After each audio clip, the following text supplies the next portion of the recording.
Cobain zikir setiap ba'da subuh sampai sebelum terbit matahari 40 hari aja. Itu kolbunya bercahaya itu Pak. Hidupnya akan lebih terasa bermakna. Tapi belum pernah nyoba kan? Nah itu masalahnya. 40 hari aja. Sayyidina Umar ada masalah 40 hari 40 hari, 40 hari begitu. Nabi Muhammad SAW ketika beliau berkhalwat di Gua Hira, beruzlah, itu juga sama 40 hari. Nabi Yunus di perut ikan 40 hari. Nabi Adam sujud 40 hari. Semuanya 40 hari Pak. Dan kehadirannya Allah terasa dekat. Kenapa sepertiga malam terakhir itu spesial? Karena di saat itu tidak ada gelombang suara dari yang lain.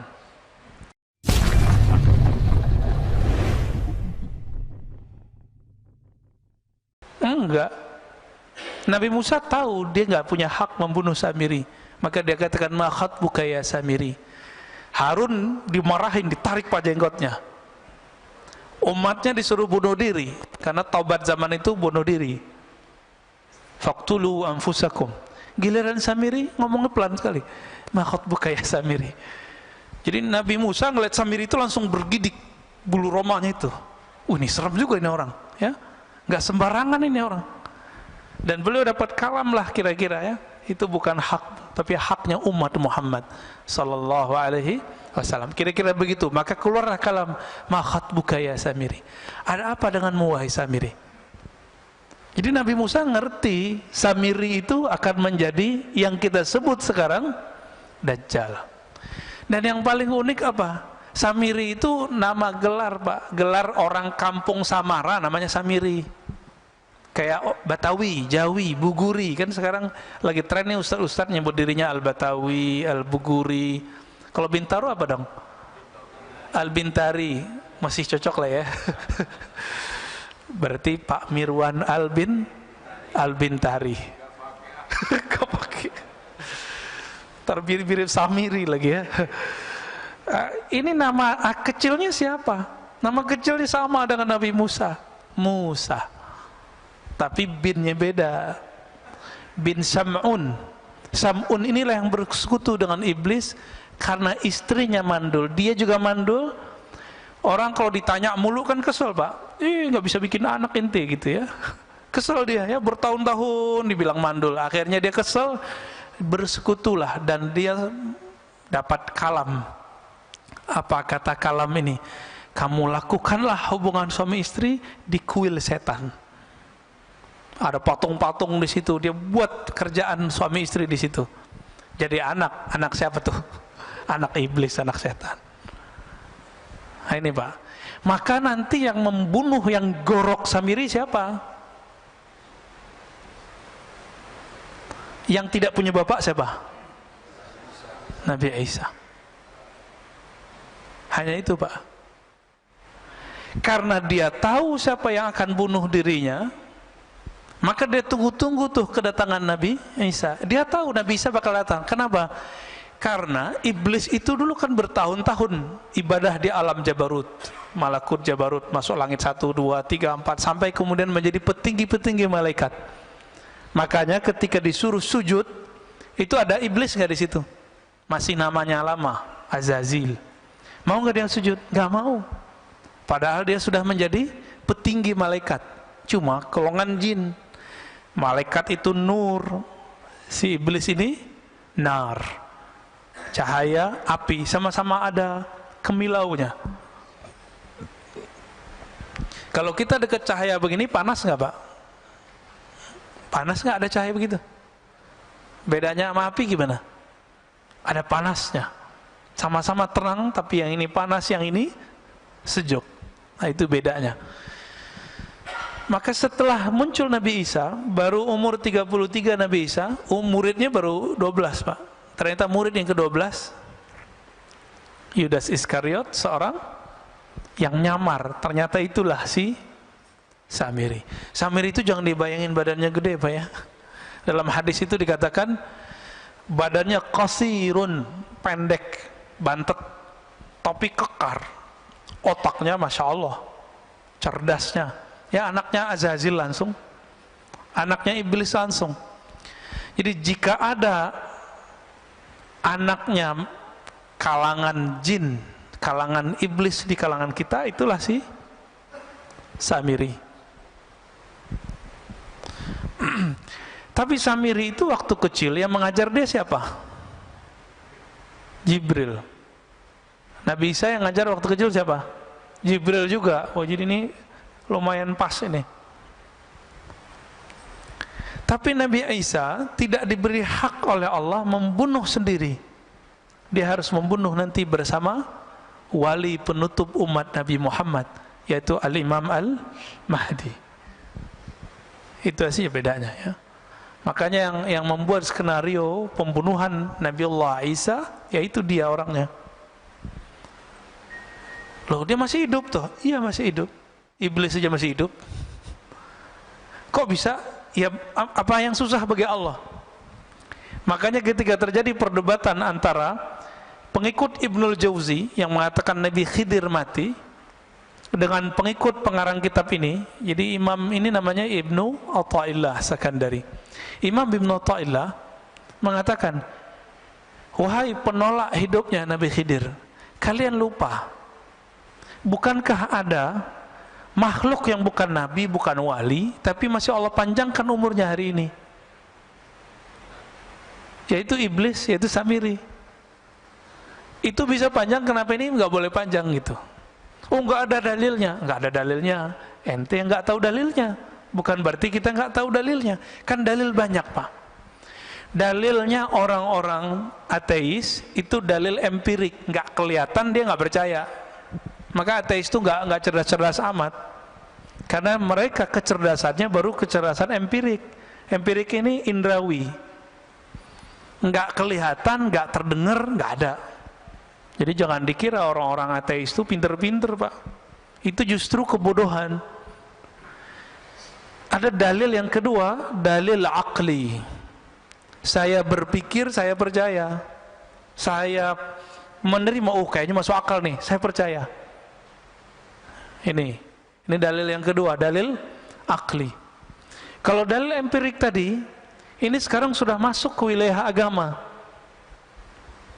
Yang empirik tadi. Kalau saya nggak lihat dalilnya, saya nggak percaya. Berarti dalil itu mesti ada dalam tulisan buku bagi dia. Nah, maka sekarang banyaklah jamaah-jamaah terkena penyakit ini. Mulai nanya ke ustadznya, bagus ya. Mana ustadz dalilnya? Kita kasih dalilnya. Nanya lagi, nomornya mana?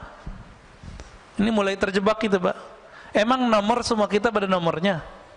Coba yang ngaji kitab kuning dulu. Kitab itu kan sama Pak. Dulu dicetak kuning, sekarang dicetak biru. Ya? Bukan biru Pak. Dicetaknya sekarang putih. Tapi itu sama, itu kitab kuning.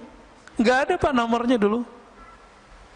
Pernah saya dulu membuka kajian Sahih Bukhari, emang nggak ada nomornya di kitab saya, kitab jadul darul. Si jamaah ngotot, mana nomornya ya? Kamu lihat aja sendiri. Nah ini jebakan empirik kepada orang beragama hari ini. Udah nggak percaya lagi sama kiai, sama ustadz. Nah, ada dalil pengalaman, itu dalil juga. Bapak yang punya pengalaman hidup lebih panjang daripada saya, itu dalil hidupnya lebih banyak daripada saya. Tapi yang bikin kita beda di sisi Allah bukan dalil itu. Yang nomor 4, dalil zauqi, dalil ruhi, dalil qalbi, dalil yang masuk ke kalbu. Coba di Quran cuma dikatakan iza dzukirallah wajilat qulubuhum, disebut nama Allah kalbu bergetar. Kertasnya bergetar enggak? Disebut Pak di Quran surah Al-Anfal ayat 2. Disebut nama Allah, kalbu bergetar, benar? Udah bergetar belum? Disebut nama Allah. Loh kok enggak? Enggak bisa dilihat di sini Pak. Rasain sendiri. Cicipi nama Allah itu lalu rasakan getarannya sendiri. Kalau enggak, berarti belum dapat dalilnya. Dalil bahwa nama Allah membuat getaran di kolbu. Nah, yang sudah dapat ini sudah bakat bisa melihat dirinya, bisa melihat kelemahan dirinya, insya Allah ya. Nah, kembali ke yang tadi, Ibnu Taillah mengatakan, engkau dibukakan, dikasyafkan kelemahan dirimu lebih afdol daripada engkau dibukakan alam gaib, gitu ya.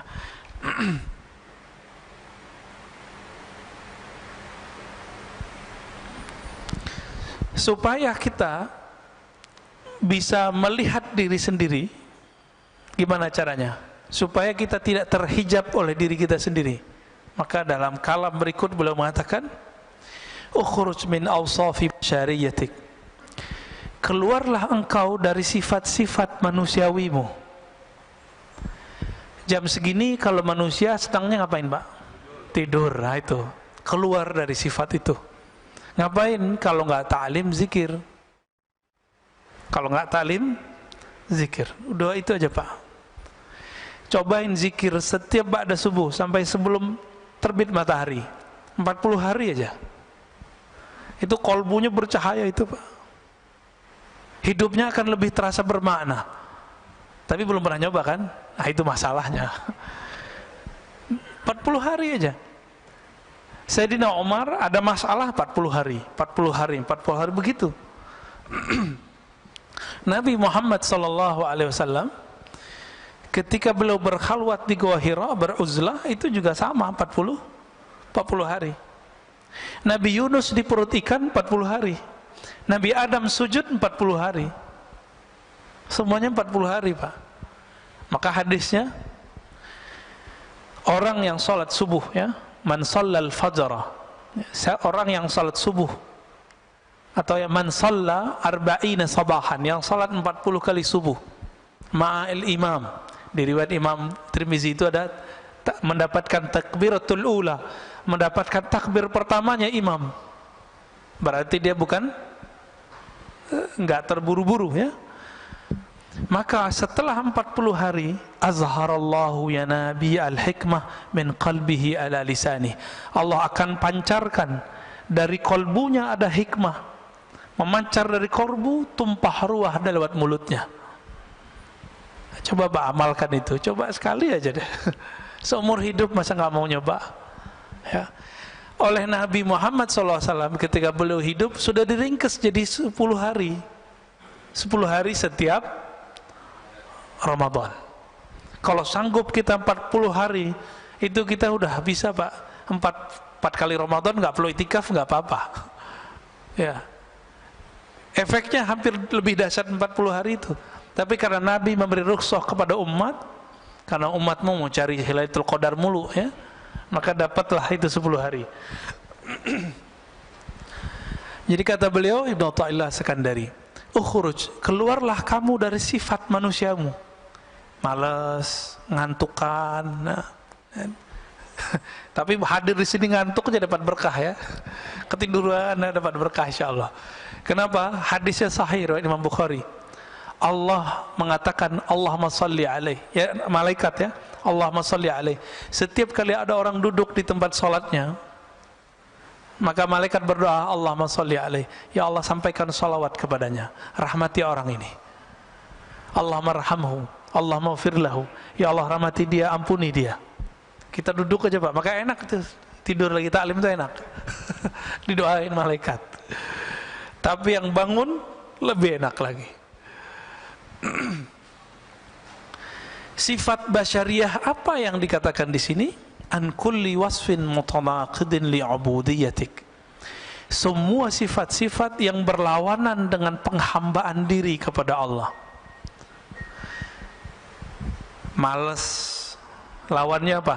Rajin ibadah. Maka sifat malas ini ya turunannya malas, tidur. Nah, kalau anak kampus malas ngapain? Nulis skripsi Pak. Oh nggak bisa fokus. Gimana mau fokus? Handphonenya main terus. Ini anak-anak kampus ini. Ya. nggak bisa fokus. Kenapa? Karena main game terus, YouTube terus, akhirnya nggak bisa fokus. Mau S1, S2, S3 sama. Ya, jangan dikira dosen-dosen yang lagi, kan dosen-dosen itu disuruh kuliah sekarang untuk S3. Itu juga kecanduan main handphonenya lebih dahsyat daripada anak S1. Pas masuk kelas kayaknya paling bijak gitu ya, ngata-ngatain mahasiswanya biar nulis skripsi, disertasinya nggak beres. Sama aja bohong ya. Tapi lumayan, S1 udah lewat ya, lumayan kan. Supaya apa? Supaya apa kita melawan sifat-sifat yang berlawanan dengan ubudiyah itu? Linida'il haqqi mujiban, supaya kita mampu menjawab panggilan Allah Subhanahu wa ta'ala. Setiap sepertiga malam terakhir itu ada hadis yanzilu rabbuna, Allah turun. Jangan usah dibayangin Allah turun, karena Allah bukan benda ya. Allah bukan benda, jadi nggak usah dibayangin. Lalu Allah berfirman, adakah yang bertobat, aku akan terima. Adakah yang minta hajatnya, aku akan tunaikan. Adakah yang minta perlindungan, aku akan beri. Jadi nggak usah ke dukun Pak ya. Dukun tertinggi itu ya sepertiga malam terakhir itu, nggak usah jauh-jauh. Cuma karena kita tidak mau mengikuti jalur ini, maka kita menjadi budak selain Allah Subhanahu wa ta'ala. Wa min hadratihi qariba, dan kehadirannya Allah terasa dekat. Kenapa sepertiga malam terakhir itu spesial? Karena di saat itu tidak ada gelombang suara dari yang lain. Orang nggak tertarik Pak mau buka handphone, kecuali yang lagi riya, tahajud yuk. Nah, dalam hatinya tuh terbersit tuh, terbersit. Coba aja cek sendiri ya. Ayo bangun tahajud. Itu setan ngomong Pak, karena setan ada dalam diri kita. Ayo bangunin orang biar kelihatan kalau kamu udah bangun. Terbersit tuh, hati-hati ya. Maka sebelum pasang-pasang status, baca ta'awuz dulu. A'udzubillahi minasyaitonirrajim, aku berlindung dari setan yang terkutuk. Baru Pak bangunin orang. Main bangunin aja ya, belum juga sholat, baru bangun doang ya. Nah, ini saya lihat di grup-grup WA lagi ramai itu Pak ya, terutama yang baru-baru gabung, yang reuni-reuni ya, grup-grup macam-macam lah. Nah, setan masuk juga. Setan nggak bisa main WA Pak, tapi bisa main WA kita.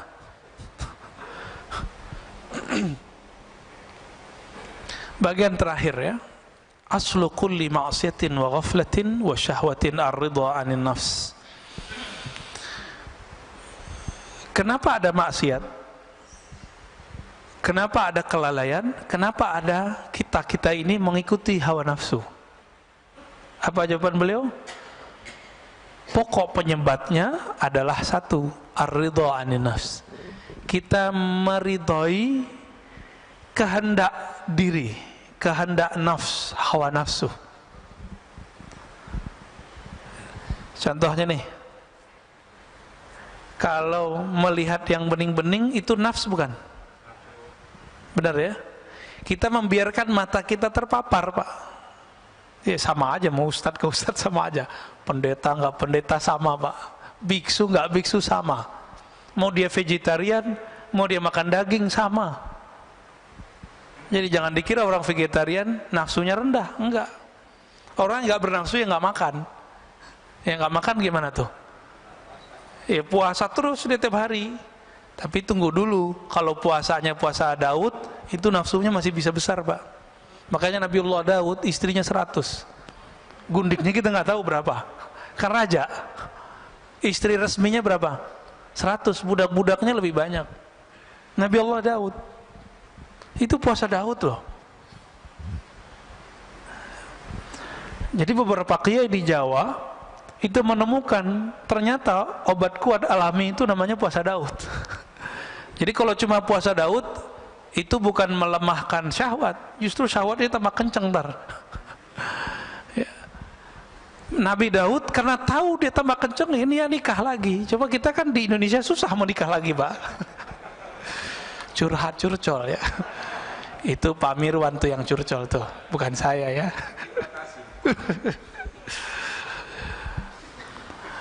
Orang itu pikirnya gini, kalau kiai ya, ustadz kalau nikah lagi kan ustadz suci. Lah ustadz suci dari mana? Seharusnya ustadz lebih mampu menjaga syahwatnya. Justru itu salah. Imam Asyuti melihat kenapa ya para nabi ini banyak istri. Imam Asyuti mengatakan dalam syarah beliau dalam hadis Nasai, karena para nabi itu beban rohaninya berat, Pak. Dan pengalaman rohaninya jika itu datang, yang mampu menawar rasa itu cuma menikah. Nah, Nabi Muhammad itu seharusnya kan boleh nikah 100 Nabi Muhammad. Tapi beliau mendiskon dirinya sendiri, seharusnya beliau boleh menikah seperti Nabi Sulaiman, 400 Pak istrinya Nabi Sulaiman. Hadisnya sahih itu. Ada di hadis sahih, ada di Bible. Jadi yang coba ngejek-ngejek Nabi Muhammad, kasih tahu aja, Solomon istrinya 400, gundingnya 600. Ya. Kenapa begitu? Karena ketika orang mendapatkan pengalaman rohani, itu namanya ahwal. Itu gejolak dalam dirinya, itu hanya bisa ditawar, bisa diredam cuma dengan menikah. Itu sebabnya para nabi itu istrinya banyak. Loh, kok begitu Ustaz? Ya emang begitu, mau gimana lagi? Ini mohon maaf. Kenapa di surga yang disebut selalu hurul ain, al-hurul ain, hurul ain, bidadari, bidadari, bidadari. Mohon maaf ya. Kenapa? Ya bukan. Kalau Quran turun di Arab, ya bukan Pak. Quran turun di bumi, sama. Mau di Arab, mau di mana, sama. Pak Mirwan ditaruh gadis depan masih minat loh, walaupun sudah umur berapa? 67 masih minat itu. Tuh tandanya. Kalau kuat kan nggak tutup mata. Kenapa? Iming-imingan surga itu selalu bidadari. Syahwat kan urusannya. Kenapa ada orang jadi teroris, bunuhin orang, ketika ditanya, ketika dia gagal, dijawab apa? Saya mau menikahi 72 bidadari. Kita cek hadisnya, hadis Imam Tirmizi, hadisnya sahih Pak. 72 urusan, mohon maaf, urusan syahwat doang dia harus bunuh seorang.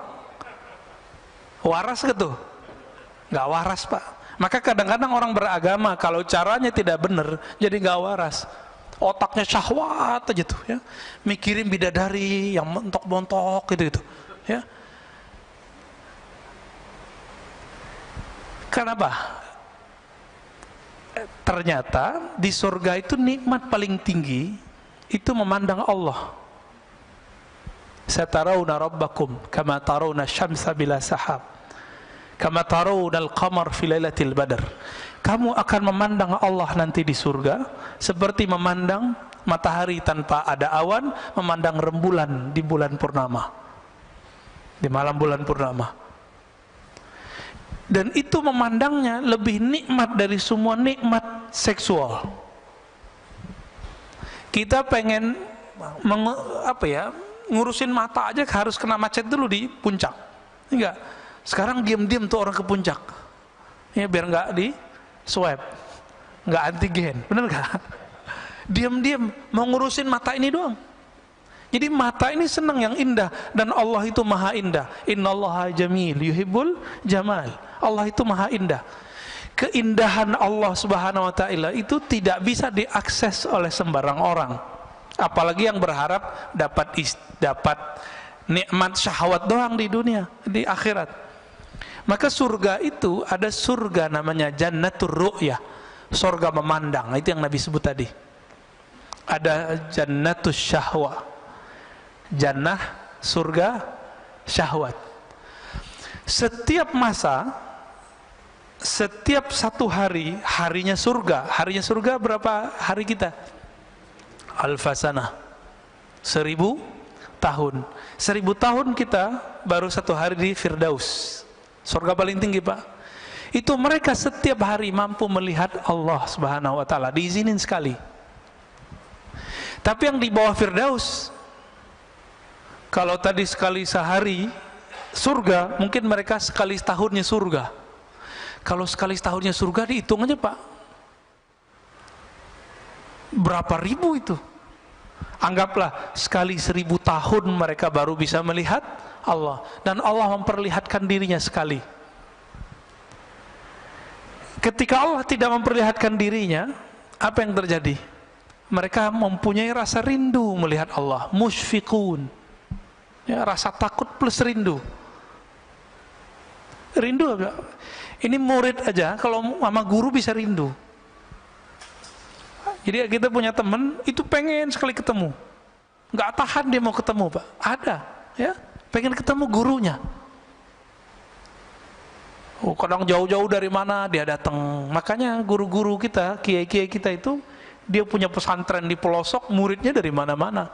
Itu kerendian murid pada guru, apalagi Tuhannya guru. Itu lebih dahsyat, Pak. Apa yang bisa menawar itu, yang bisa meredam itu semua gejolak itu? Itu hanya nikmat syahwat. Maka dikasihlah 72 bidadari, itu mah kecil, Pak.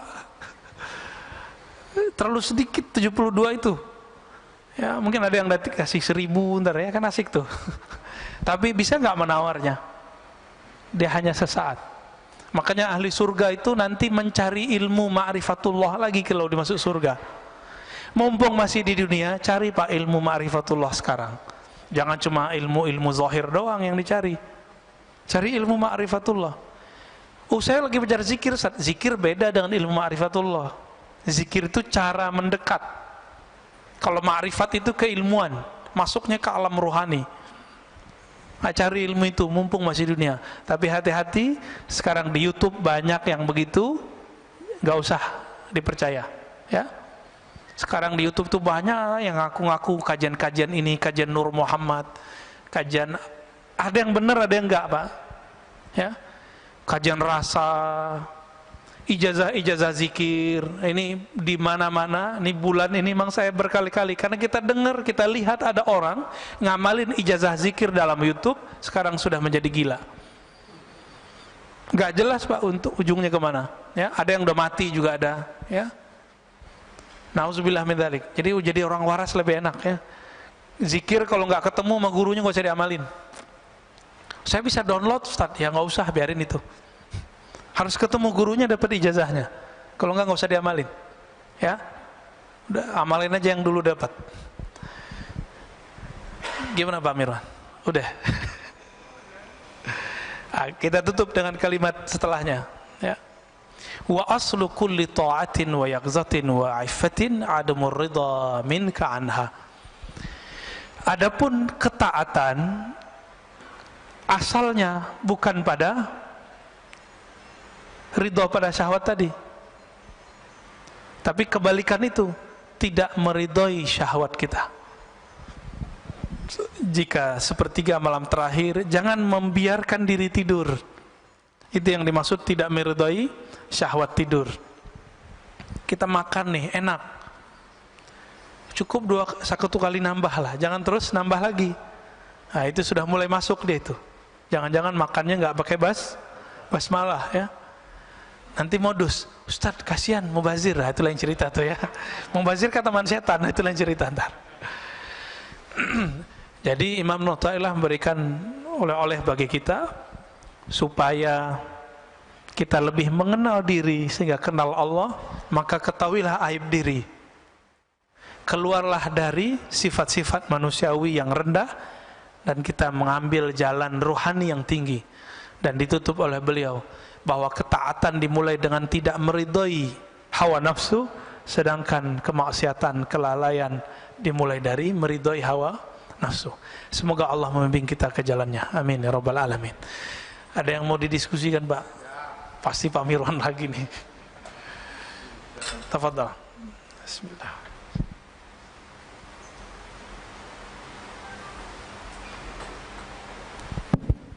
Assalamualaikum warahmatullahi wabarakatuh. Waalaikumsalam warahmatullahi. Tadi dikatakan bahwa Musa Samiri, Musa bin Sam'un As-Samiri. Musa Samiri itu sekarang pun sudah ada. Kita semuanya menganggap Musa Samiri itu waktu zaman Nabi Musa aja, habis itu sudah tidak. Kalau itu yang terjadi, berarti Dajjal pun demikian. Dajjal pun dari dulu sampai sekarang juga udah ada, bukan kita menunggu Dajjal, ya. Di Indonesia pun banyak dajalnya. Ya, nggak usah saya sebutkan satu-satu, nanti rame. Jadi saya kira ngapain nunggu-nunggu dajjal datang nanti? Dajjal sekarang aja kita basmi. Demikian, assalamualaikum warahmatullahi wabarakatuh. Iya, Samiri itu ya dajjal, Pak. Jadi ada dajjal yang teri, ada dajjal yang kubro, yang asli itu Samiri. Sahabat-sahabat Nabi beberapa diizinkan oleh Rasulullah untuk bertemu. Bahkan ada yang dia lagi berlayar terdampar di satu pulau. Itu Tamim Ad-Dari, ketemu dengan Dajjal As-Samiri. Di satu pulau yang mana kita nggak tahu, Pak. Kan katanya pulau, bukan pulau Seribu, Pak. Apa segitiga Bermuda apa ya? Wallahu alam, kita kan nggak ngerti. Itu urusan Allah lah. Ya, jangan berspekulasi. Mungkin itu salah satu pulau-pulaunya, tapi itu bukan satu-satunya. Ya. Lalu ada dajjal yang artinya maknawi. Apa kata Nabi? Setelahku la nabi ya ba'di, tidak ada lagi nabi. Tapi akan muncul salasuna dajjalun. Muncul 30 dajjal. Jadi Nabi kasih angka 30. Itu yang gede-gede itu. Yang pokok-pokoknya aja. Mulai dari Musailamah al-Kazzab. Namanya Kazzab. Kazzab dajjal sama artinya. Jadi Musailamah al-Kazzab itu ngaku dapat wahyu. Jadi ternyata nabi-nabi palsu ini juga dapat kasyaf dia. Ada yang masuk ke dalam dirinya. Hati-hati, Pak. Ya, yang dapat bisikan-bisikan belum tentu dari Allah tuh ya. Siapa tahu dari iblis ya. Karena tadi iblis Azazil ini punya ring satu tadi, sekitar 70-an ribu, itu datang kepada calon-calon wali, membisikkan kalam-kalam yang dulu iblis dapatkan sama saya masih menjadi malaikat, menjadi bagian dari malaikat. Jadi iblis itu mempunyai memori takdir. Itulah yang diceritakan kepada dajjal-dajjal teri itu. Makanya kalamnya pengikut-pengikut dajjal yang ini persis seperti yang terjadi. Dia bilang akan terjadi ini, kejadian, Pak. Karena itu memori lama yang dia dapatkan dari Azazil. Gitu, ya. Ya mirip-mirip kayak nabi, tapi nabi palsu. Nabinya iblis. Wali, tapi bukan waliur rahman, tapi wali syaitan. Ya. Jadi nggak usah kita membasminya pakai apa, Pak? Karena dia masuk lewat intelektual, kita masuk lewat intelektual. Dia mau membongkar iman, maka kita pertahankan iman. Nggak perlu kita bunuh, Pak, dia ya. Itu Pak Mirwan aja yang ngurus start. Ya, tafadhol. Ada lagi?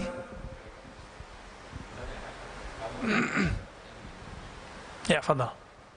Assalamualaikum Pak Ustadz. Assalamualaikum. Izin bertanya, mungkin ada kaitan juga dengan topik kita pagi ini, dan di beberapa ceramah Buya yang lain juga pernah disebutkan tentang panjang angan-angan.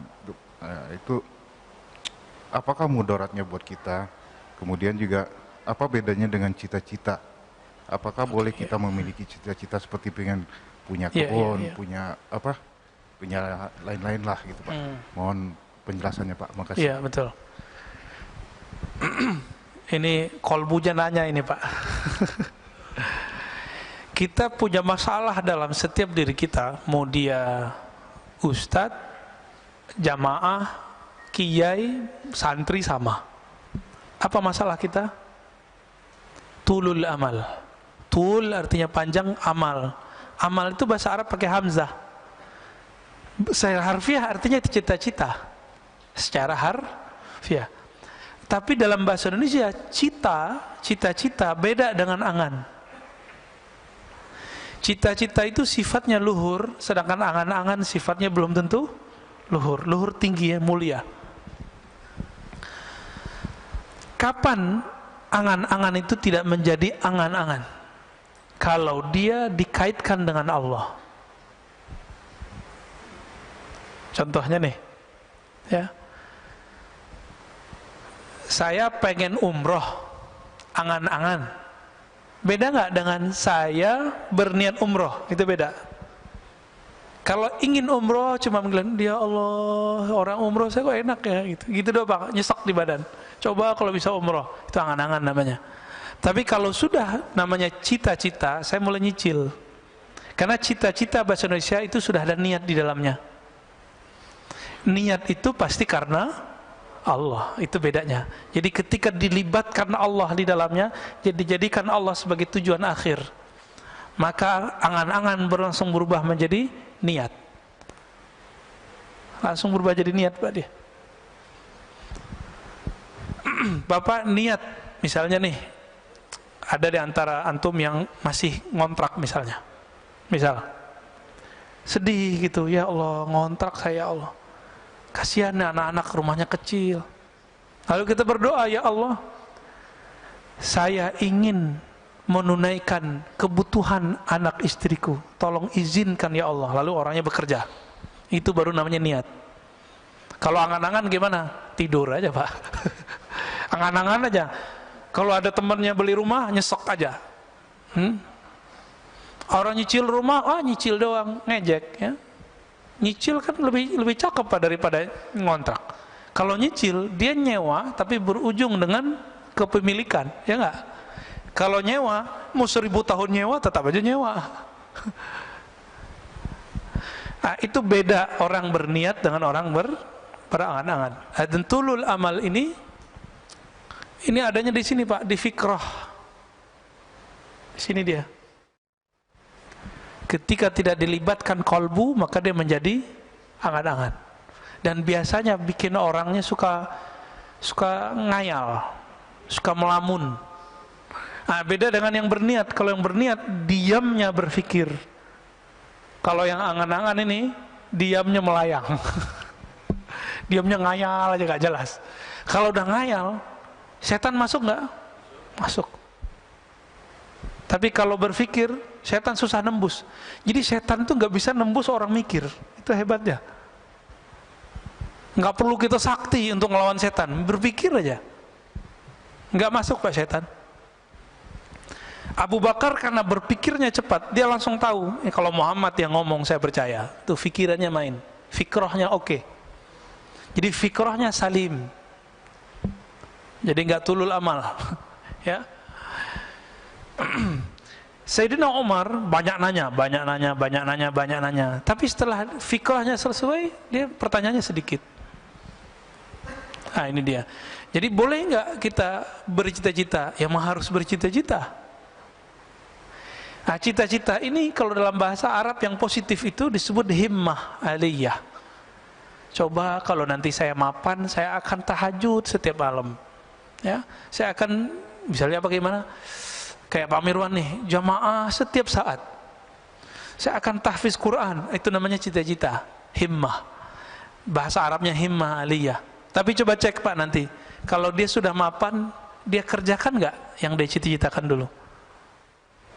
Maka di hikam nomor 2 itu disindir orang-orang yang tuh dulu punya cita-cita tinggi, setelah dia mendapatkan kesempatan itu, cita-citanya dia pinggirkan. Ini setan kan gak akan diem.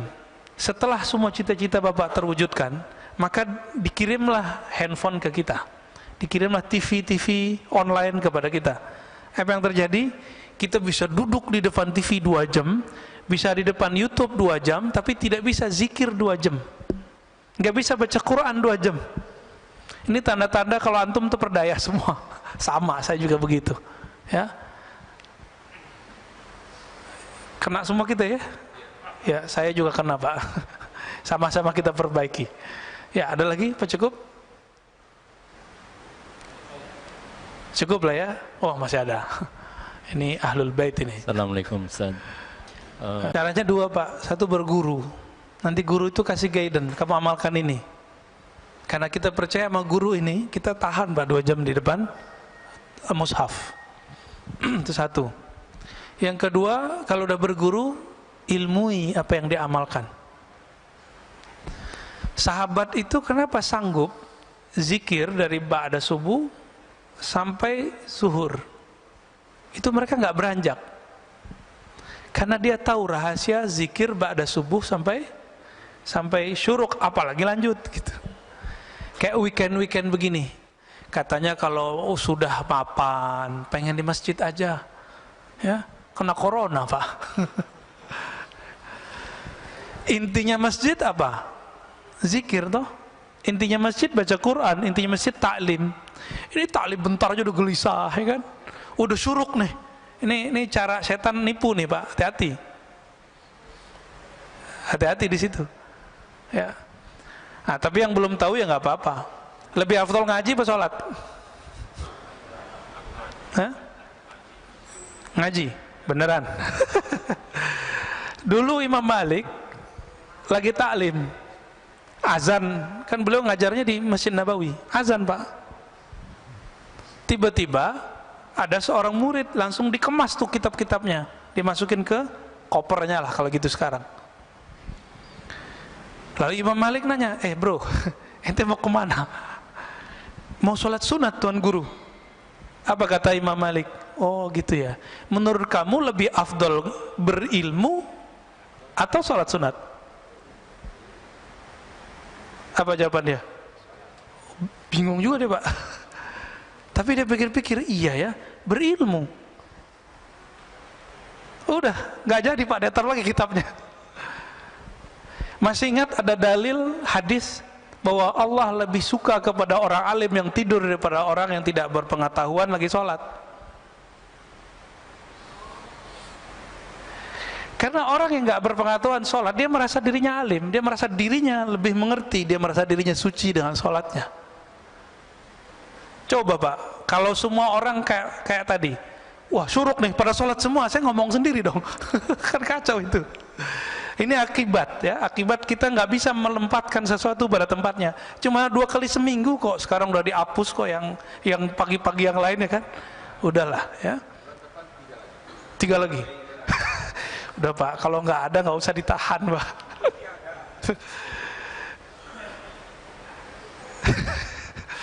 Jadi Bapak saudara Allah, ini mohon maaf kalau ada yang tersinggung ya.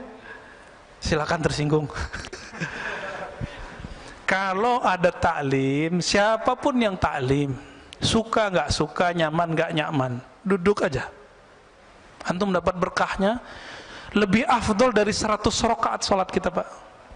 Dalilnya ada di Sunan Ibnu Majah, hadisnya hasan. Dan Imam Syafi'i mengatakan begitu juga, aku mempelajari 1 bab ilmu lebih aku sukai daripada sholat 100 rakaat. Kalau di hadis Ibnu Majah 1000 rakaat. Itu sebenarnya angka-angka aja. Kalau wali Allah sholat karena dia sholat dengan ilmu, itu lebih afdol dari 1.000.000 rakaatnya orang awam. Itu kan angka-angka aja. Maksudnya gimana? Kalau orang berilmu yang Allah pandang kolbunya Pak, wah kolbunya mau denger nih. Antum kalau mau denger orang berarti sudah merendahkan kok diri kan? Berarti waduh Allah pandang Pak. Kalau udah nggak mau denger orang, Allah pandang nggak sholat kita? Nggak dipandang sholat kita. Makanya kalau isya itu ya, kita kalau taklim ba'da maghrib sampai isya, kita lagi ngaji dia langsung sholat Pak masuk. Dia nggak tahu adabnya. Ini kita kasih tahu adabnya. Kalau kita masuk ke satu masjid, orang lagi taklim, cukup istighfar, sholawat, duduk. Istighfar minta ampun, ya Allah saya masuk masjidmu tidak sholat. Kenapa? Ilmumu lagi ditebar. Kita minta izin duduk. Duduk langsung, itu lebih afdol daripada sholat tahiyatul masjid di 100 masjid. Gitu. Jadi benar Pak. Ya. Karena yang Allah pandang selalu qalbu, bukan gerak fisik. Innallaha yanzuru ila qulubikum. Allah pandang qalbumu, bukan fisikmu. Dan Allah lebih senang lagi nanti nih. Setelah ini Bapak sholat, wah dapat 2 deh. Udah dapat ilmu, dapat sholatnya. Allah pandang kalbunya, Allah hargai rakaat-rakaatnya. Semoga kita pagi ini diberkahi oleh Allah. Semoga Allah angkat derajat siapapun yang hadir hari ini. Allah pandang kita meskipun kita tidak beramal banyak. Allahumma rfa' darajatana bi'ilmik. Ya Allah angkat qalbu kami, hati kami, ruh kami dengan ilmu mengenal Engkau. Rabbana atina fid dunya hasanah wa fil akhirati hasanah wa qina adzabannar. Berikan kami kebahagiaan di dunia ya Allah dan kebahagiaan memandang-Mu di akhirat ya Allah. Wa sallallahu ala sayyidina Muhammad walhamdulillahirabbil alamin. Assalamualaikum warahmatullahi wabarakatuh.